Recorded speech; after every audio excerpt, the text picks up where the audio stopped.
Management as a science. Science जिस level पे general truths को होल्ड करती है, उस लेवल पे मैनेजमेंट अपने ट्रुथ्स को होल्ड नहीं करती है। अगर एक मैनेजर ने पॉलिसी डिज़ाइन करी कि जैसा जैसा मैं बोलूँगा मेरी टीम को वैसे वैसे ही करना होगा, तो guys this is autocratic leadership, जिसमें मैनेजर बोल रहा है कि वो सबॉर्डिनेट्स का कोई सजेशन नहीं एक्सेप्ट करेगा, जैसा जैसा वो उनको गाइड करेगा वैसे वैसे ही सबॉर्डिनेट्स को एक्शंस लेने होंगे। एंड लेट्स सपोज कि उसके जो डिसीजंस थे वो काफ़ी फ्रूटफुल निकल के आए and they achieve the target with in time with minimum of resources. तो ज़रूरी नहीं है कि कोई और मैनेजर अगर ऐसी लीडरशिप दिखाता है तो रिजल्ट सेम निकल के आए। बट ये चीज़ तो हम सब जानते हैं कि हाइड्रोजन का के 2 एटम, ऑक्सीजन का 1 एटम मिलके पानी बनता है। तो साइंस इस लेवल पे ट्रू है। हमें पता है स्पेस में कोई ग्रेविटी नहीं है, वहाँ पे जो एस्ट्रोनॉट्स होते हैं वो स्पेस क्राफ्ट में फ्लोट करते हैं बिकॉज वहाँ पर कोई ग्रेविटी नहीं है। हमारे प्लानट पे हमें पता है हम अगर कोई भी चीज़ ड्रॉप करेंगे तो लॉ ऑफ ग्रेविटी की वजह से वो नीचे गिर के आएगी। तो साइंस के जो प्रिंसिपल्स हैं, लॉज हैं, वो यूनिवर्सली वैलिड है एवरीवेयर। साइंस में अब कोई भी फील्ड ले लो, biology, physics, chemistry, they are applicable in every part of the world.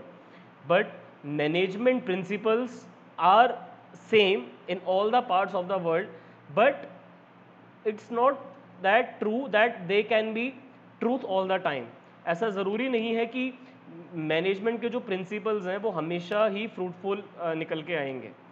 अगर आपको कोई चेंजेस करने पड़ रहे हैं इन्वायरमेंट को देखते हुए, तो फिर वो आपको करने पड़ते हैं। साइंस में तो आपको पता है कि आप दो केमिकल्स को मिक्स करोगे तो क्या कॉम्पोजिशन बन के आएगा, वो पहले से ही एडवांस में नोन होता है।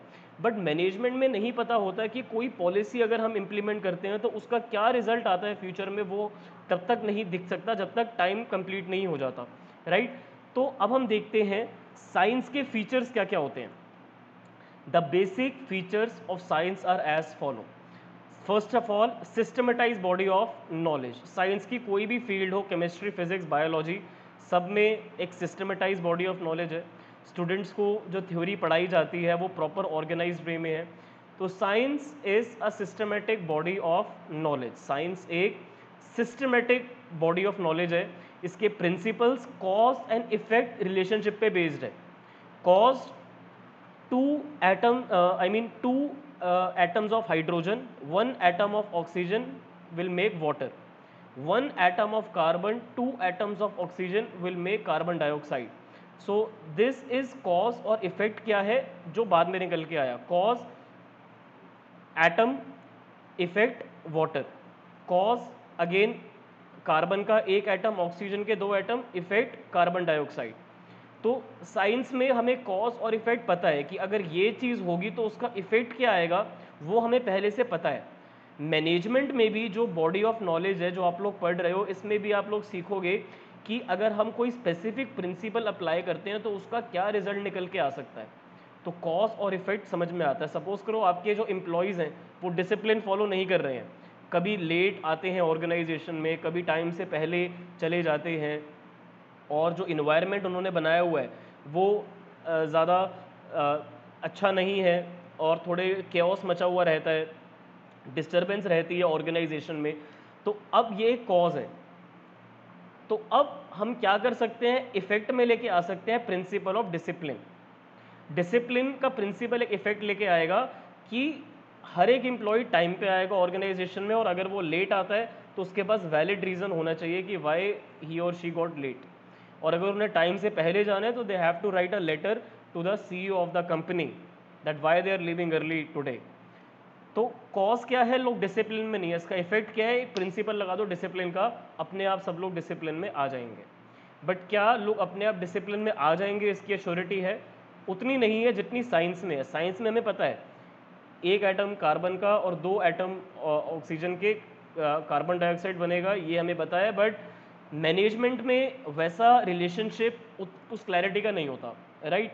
सपोज करो जो लॉ ऑफ ग्रेविटी है वो न्यूटन सर ने एक्सप्लेन करा था उनके हेड पे, जब बेसिकली एप्पल गिरा था, एप्पल फॉल हुआ था ट्री से, तब उन्होंने लॉ ऑफ ग्रेविटी की इन्वेंशन करी थी। और सिर्फ लॉ ऑफ ग्रेविटी यहाँ ख़त्म नहीं हो जाता, कुछ लोगों को ये लगता है कि बस उनका कंट्रीब्यूशन इतना ही था कि वो बैठे हुए थे, उन्होंने इतना ही बोला कि ग्रेविटी है, दिस समथिंग, उनकी थ्योरी इतनी बड़ी है ना जिसको पढ़ते पढ़ते भी 5-6 ईयर्स कम पड़ जाएंगे। न्यूटन की थ्योरी इतनी बड़ी थी, इतने इंटेलिजेंट थे वो, और उनकी थ्योरी को और आगे लेके गए थे आइंस्टाइन सर, जिन्होंने उनकी ही लॉ ऑफ ग्रेविटी की जो थ्योरी थी वो बहुत डिटेल में एक्सप्लेन करी थी अपने रिसर्च पेपर्स में।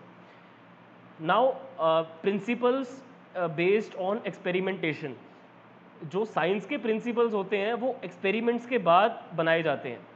साइंस में जो भी प्रिंसिपल्स हैं, बिना एक्सपेरिमेंट के कोई प्रिंसिपल आप मानोगे नहीं। जब तक किसी चीज़ का एक्सपेरिमेंट नहीं करा जाता, जब तक आपको इसीलिए आजकल स्कूल्स में फिजिक्स लैब होती हैं, केमिस्ट्री लैब होती हैं, बायो लैब होती हैं, जहाँ पर ले जाके बच्चों को प्रैक्टिकली दिखाया जाता है कि देखो यार ऐसे चीज़ें होती हैं। तो साइंस में प्रिंसिपल्स की वैलिडिटी एक्सपेरिमेंट्स के थ्रू एक्सेप्ट करी जाती है कि हाँ पहले टेस्ट करो, पहले प्रिंसिपल्स बनाए जाते हैं, फिर उनको ऑब्जर्व करा जाता है कि हाँ ऐसा होता है, फिर उनको टेस्ट करा जाता है बार बार अंडर कंट्रोल्ड कंडीशन। साइंस बहुत डेंजरस सब्जेक्ट है, कोई भी केमिकल उल्टा फुल्टा हुआ प्रॉब्लम हो जाएगी। तो इसीलिए कंट्रोल्ड कंडीशन में सारे एक्सपेरिमेंट्स करे जाते हैं, एंड जब कोई एक्सपेरिमेंट का रिजल्ट निकल के आ जाता है तो वो सब लोग एक्सेप्ट करते हैं। लेबोरेटरीज में कॉन्टिन्यूसली टेस्टिंग होती रहती है विद कंट्रोल कंडीशंस, ठीक है। तो तब जाके जो भी रिजल्ट निकल के आता है वो ऑथर्स पब्लिश करते हैं अपने पेपर्स में, और लोग उसको फिर कंसिडरेशन देते हैं, लोग उसको रिकॉग्नाइजेशन देते हैं, फिर उसको एक्सेप्ट करा जाता है। यूनिवर्सल वैलिडिटी, साइंस के जो प्रिंसिपल्स हैं वो हर जगह वैलिड है यार। मुझे पता है कि मैं इस प्लानट पे कहीं पर भी ये पेन गिराऊंगा तो मेरे हाथ में आके गिरेगा वो, ठीक है। ये लॉ ऑफ ग्रेविटी है, हमारे प्लानट पे चलता है, ठीक है।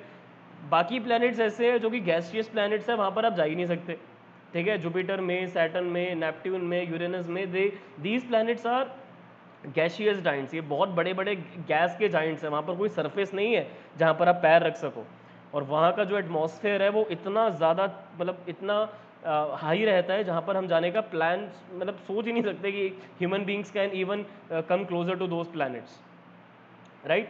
तो principles are valid, we have to accept these things, we have to accept these things that life on our planet is mainly present mainly because of sun, because if sun would not have been there, our main star, life would have not been possible on our planet।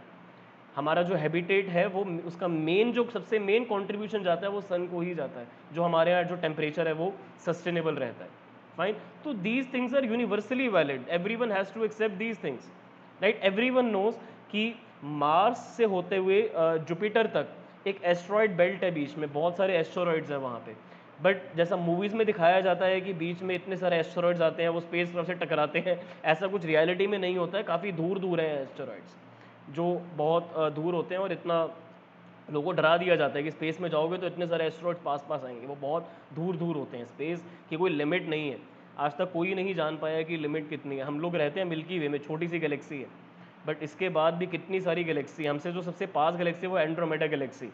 Andromeda Galaxy में भी life possible होने के बहुत सारे chances हैं। अब जहाँ पर भी कोई स्टार होगा जहाँ पे एक लिमिट होगी, टेम्परेचर वगैरह फिजिबल रहेगा, तो उसके आसपास जो भी प्लैनेट्स होंगे वहाँ पर लाइफ की पॉसिबिलिटी होना बहुत ज़्यादा हो जाता है।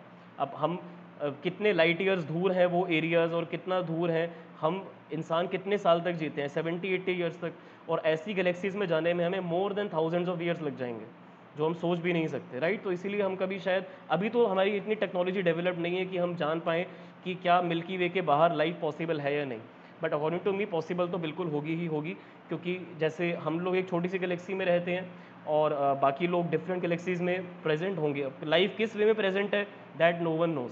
तो ये थोड़ी एडिशनल नॉलेज हो गई, I hope you like it. तो ये सब चीज़ें यूनिवर्सली वैलिड है, everyone should know these things and they are valid.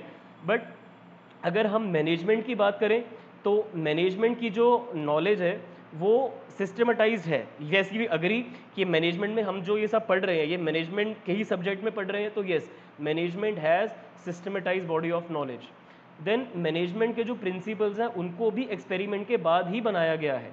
फिर चाहे कॉन्ट्रीब्यूटर हेनरी फ्योल हो, चाहे एफ.डब्ल्यू. टेलर हो, चाहे मैक्स वेबर हो, कोई भी फेमस जिन लोगों ने अपने टाइम में प्रिंसिपल्स दिए हैं, उन लोगों ने एक्सपेरिमेंट्स के बाद ही प्रिंसिपल्स दिए हैं। बट प्रॉब्लम कहाँ आती है कि वो प्रिंसिपल्स हर एक सिचुएशन में एप्लीकेबल नहीं है। न्यूटन सर ने जो लॉ ऑफ ग्रेविटी दिया था वो हर जगह एप्लीकेबल है, बट हेनरी फ्योल और एफ.डब्ल्यू. टेलर ने जो प्रिंसिपल्स दिए थे वो हर सर्कमस्टांस में वैलिड नहीं होते। तो थोड़ा बहुत हम रिजेम्बलेंस ले सकते हैं कि हाँ प्रिंसिपल साइंस में भी प्रेजेंट है, जैसे जैसे साइंस में प्रेजेंट है वैसे ही मैनेजमेंट में भी प्रेजेंट है, बट उस लेवल से प्रेजेंट नहीं है, वो उस लेवल की आइडेंटिटी होल्ड नहीं करते जैसे साइंस में प्रिंसिपल्स होल्ड करते हैं। सो वी कैन से कि मैनेजमेंट एक इनएग्जैक्ट साइंस है। थोड़ी बहुत तो साइंस की बातें आ रही हैं बट पूरी तरह से नहीं आ रही है, तो मैनेजमेंट एक इनएग्जैक्ट साइंस है। सिमिलरली मैनेजमेंट के जो प्रिंसिपल्स हैं वो यूनिवर्सली वैलिड है ही नहीं, और अगर कोई भी ऐसा प्रिंसिपल जो कि एक मैनेजर अप्लाई कर रहा है अपनी ऑर्गेनाइजेशन में अपनी टीम को मैनेज करने के लिए, ज़रूरी नहीं है कि वो प्रिंसिपल्स दूसरी कंपनी में सेम पोजीशन का मैनेजर अप्लाई कर रहा हो। वो अपनी कंपनी को देखते हुए, सिचुएशन को देखते हुए प्रिंसिपल्स को अप्लाई करेगा, तो they are not universally valid at all. So we can say management is an inexact science. तो चलो ठीक है, systematize body of knowledge science में है, मैनेजमेंट में भी है प्रेजेंट, और प्रिंसिपल्स साइंस में है, मैनेजमेंट में भी है, बट उस लेवल की आइडेंटिटी होल्ड नहीं करते जिस लेवल की आइडेंटिटी साइंस में होल्ड करते हैं। एंड साइंस के प्रिंसिपल्स जो है वो यूनिवर्सली वैलिड है, साइंस इज यूनिवर्सली वैलिड। मैंने बहुत सारे एग्जांपल्स दिए that science is everywhere, right, but management की जो एप्लीकेबिलिटी है वो उस लेवल की नहीं है, राइट। तो नाउ वी विल सी कि साइंस के कौन से ऐसे फीचर्स हैं जो कि मैनेजमेंट में प्रेजेंट है। मैनेजमेंट में systematise body of knowledge present है जिसको काफ़ी टाइम के बाद डेवलप करा गया है, राइट। ऐसे ही जो प्रिंसिपल्स हैं मैनेजमेंट के वो भी over a period of time evolve हुए, उनको एक्सपेरिमेंट कर करके एक्सपर्ट्स ने डेवलप करा है, बट वो वैसी आइडेंटिटी होल्ड नहीं करते जैसे साइंस में होल्ड करते हैं प्रिंसिपल्स। साइंस के प्रिंसिपल्स बहुत अच्छे लेवल पे अपनी आइडेंटिटी को प्रूव करके चलते हैं। मैनेजमेंट के जो प्रिंसिपल्स हैं उनका इफेक्ट पहले से डिटरमाइन आप नहीं कर सकते, और डिपेंड्स अपॉन द सिचुएशन कि एक मैनेजर का प्रिंसिपल किस लेवल तक काम करता है। देन जो मैनेजमेंट के प्रिंसिपल्स हैं वो उतने एग्जैक्ट नहीं है और वो यूनिवर्सल भी नहीं है। ज़रूरी नहीं है कि कोई प्रिंसिपल अगर एक मैनेजर यूज़ कर रहा है तो दूसरी कंपनी में सेम पोजीशन पे कोई दूसरा मैनेजर है वो सेम प्रिंसिपल अप्लाई कर रहा हो। तो after all we can say that management is an inexact science, right? So management is not a science, it's an inexact science. I will stop the recording now.